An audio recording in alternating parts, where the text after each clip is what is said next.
Hello and welcome, I'm your CodeMonkey. In case you don't know, I also make YouTube Shorts. This is honestly a really great format for me to be able to give out bite-sized advice on all kinds of different topics. There's many things that I can say to hopefully teach you something that doesn't actually require a full 10-20 minute video. So here let's see 8 great game dev quick tips.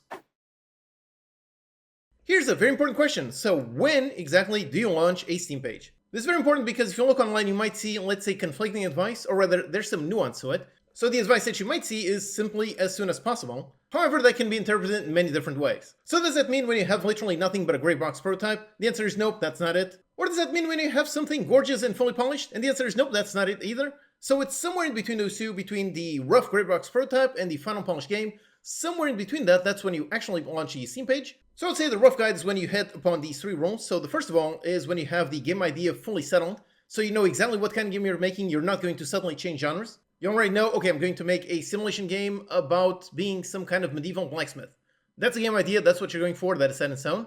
Secondly is when you have the visual style set in stone. Marketing is all about visual, so it is very important to actually work on a visual style, something that is unique, that helps your game stand out. And you have to have that prepared as soon as you do the first marketing beat. And the first marketing beat is exactly when you have the published coming soon page on Steam. And finally, when you have multiple biomes, so multiple biomes, multiple environments, so really just enough to make 5 screenshots on Steam look relatively different. You don't want your game to have literally 5 screenshots that all look exactly the same. For example, here's the game schedule 1. So on one screenshot shows an indoor action. On a second screenshot over here it shows some outdoor action. On the third screenshot shows kind of a rough overview of the world, then shows some cars, then shows some people and so on. So in just these handful of screenshots you can already see quite a lot about the game. So before you publish your Steam page, you do need to make sure you have enough screenshots to have this amount of variety. You don't want to show 5 screenshots where they're all showing literally exactly the same thing. Although do keep in mind behind all of those screenshots, they can be literally just dummy screenshots, literally just visuals. They don't need to have any logic behind them whatsoever. So for example, if you were making this game and you were to make the screenshots, you could have this one, you could literally just place all of those objects over there in order to take a screenshot and that's it.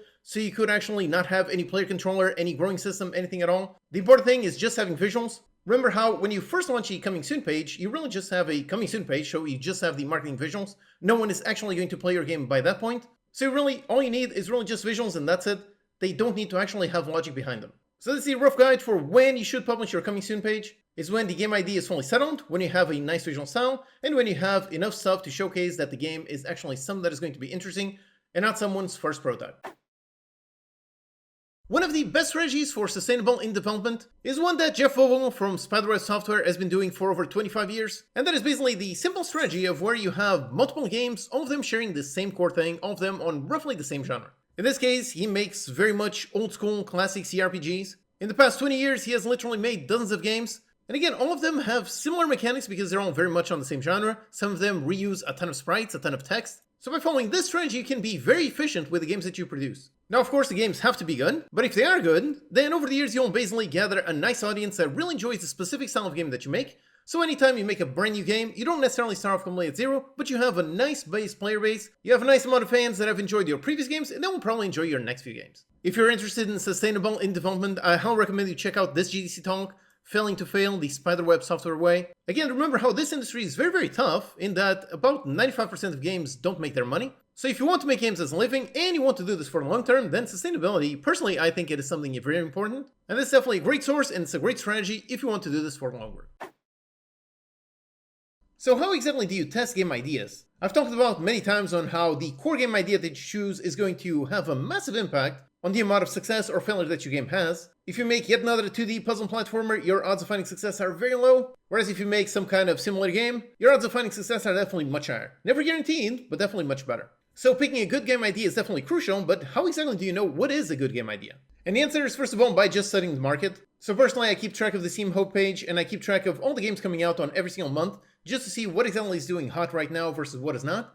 If you do that for long enough, you do develop a second sense as to what exactly is selling and what exactly isn't selling.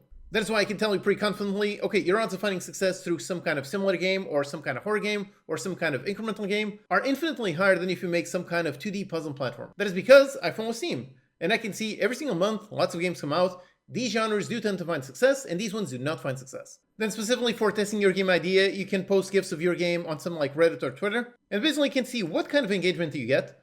If you get thousands of upvotes on Reddit and tens of thousands of impressions on Twitter, chances are your game is appealing to some people. At least there's something unique to it that some people are relating to. Whereas if you post about something and you get literally 0 upvotes, chances are the game idea is perhaps not as appealing as you think it might be. So making a quick prototype, making a quick GIF, and trying to see if people interact with that idea, that can be a great way for testing things. Or alternatively, of course, you can show it to friends and family, but do be aware that it's going to be a very biased audience. You are never going to get 100% honest feedback. So the best thing is really going on something like Reddit or Twitter, so you can talk with actual strangers who have no reason to just make you happy. They will definitely give you your honest feedback. And if you get a lot of traction on those posts, that is a good indicator that you might be on track for a good game idea. Game development is not random. It is definitely a very tough industry. If you want to find success, it's going to be very difficult. But thankfully, it is not random. It is not completely random.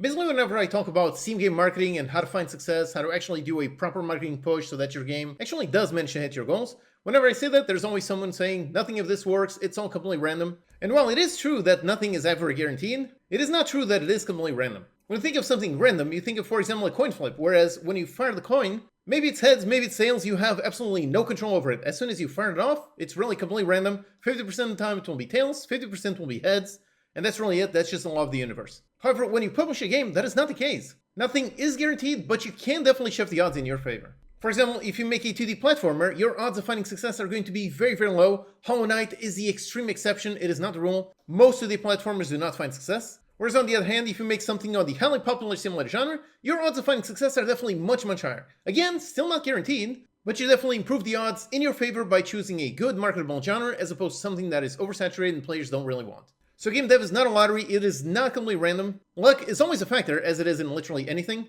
but if you make smart choices, you can definitely tip the odds in your favor. Here's a fear that a lot of indie devs have that is really not based on reality. The fear that they're going to steal my game ideas, so I shouldn't talk about it. This is definitely a fear that you should not be worried about, and that is for many reasons. One reason is simply how everyone has a million game ideas. You can go ahead and ask literally any game developer, ask, do you have some game ideas for what game you're going to work on next? And they're going to tell you, okay, I've got 10, 20, 100 different ideas that I would love to build. So every game developer already has way too many ideas, they're not going to bother stealing your idea. Then there's a simple fact that just the game idea by itself isn't really all that valuable. Meaning, just the idea, unless you have something really truly special and you've got actually a lot of detail, just saying a game idea just randomly, that really doesn't mean much. You could say, oh, I've got a game idea about a card game, but would you ever come up with the game Balatro based on just that one idea? Probably not. So do not be afraid that someone is going to steal your game idea, because chances are that's really not going to happen. There's only one scenario when that does happen, when that fear is actually genuinely valid. And that is, for example, what happened to the excellent game Thronefall. So this was made by Jonas Herroller. It's an excellent game, a lot of people love it, massively successful, made millions of dollars. And after the game was so successful, some developers made a mobile ripoff just because the game was not on mobile. So yep, in this case, technically someone did steal the idea, or in this case, not really an idea, but read the entire game. So technically you can look at this and you can be, oh, okay, so I am right to not talk to anyone about my game idea. But like I said, nope, do not do that, because the only reason why this happens is because the original game is so insanely successful. Meaning that the only scenario where stealing your game idea is valid is really just after you've already made millions upon millions of dollars. And if you have done that, then congratulations, that's a really great problem to have. But for most developers, obviously they're not going to have that problem. For most developers, the bigger problem is simply obscurity. Simply, there are way too many games coming out, and it's very, very hard to stand out. So instead of working in secret on your game, nope, you should talk about it as much as possible. Don't be afraid of someone stealing your idea. Tell about your game to literally everyone. Try to get players. That is how you find success, and hopefully you do end up having that other problem, that you find so much success that someone actually does try to steal your idea, and then hopefully you can use the millions of dollars that you made in order to go after them in legal action or something. But again, just focus on first making those millions of dollars, and only then worry about those issues. Here's a quick question. So if your game makes just $0, does that mean your game is a failure? And on that, I would say no, not at all. Just because definition of success versus failure, that is really up to you to define. And perhaps your definition of success is to make a ton of money. If so, then of course making $0 would be a failure. But that goal is very much up to you to define. Perhaps your goal is really just publishing a game. And if that's the case, then as long as you publish your game, that's it, that's success, congratulations. Or your goal might simply be to make something that you can just play with your friends. Just a toy really to play with your loved ones. And if so, that's also a success. So basically, the definition of success or failure really depends on you. It's up to you to define your own goals. You don't have to make games with the goal of making money. You can make games basically just as a hobby, just have fun. For me, my business is definitely making games and teaching people how to make games. So my goal is definitely to make some money so I can keep doing this for the long term. So in my case, really my best comparison is fitness. I love running, I love working out, yet I have absolutely no desire to turn that into a job, to make any money from it. It's just something that I do just for fun, and that's really it. So you can definitely make games for fun, and if you make games for fun, making $0 from your games is really just normal. It is definitely not a failure at all. Failure versus success is really up to you to define. Just make sure you do some self-reflection so you know what exactly are your goals. Are you trying to make this for fun or as a business? And based on that, you can define what counts as failure and what counts as success.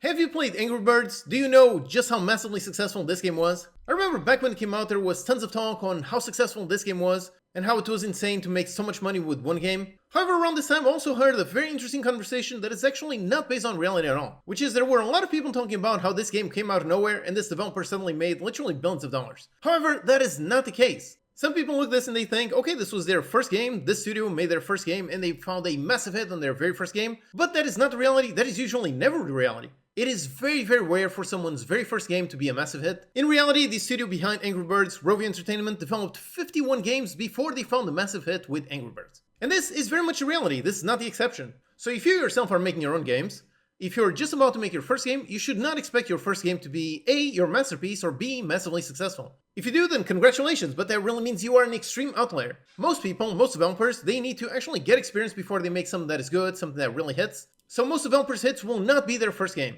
This is another reason why I always give the advice, make small games, because every single game you make gives you a little bit more experience, makes you quite a little bit more skilled, which increases the odds of you finding success on your next game. The odds of finding a hit on your very first game, I would say, let's say 0.1%, just random numbers. But the odds of you finding success on your 10th game are probably maybe something like 10%. The more games you make, the more experience you gain, the more knowledge you gain, the more skilled you become, which of course greatly increases your odds of success.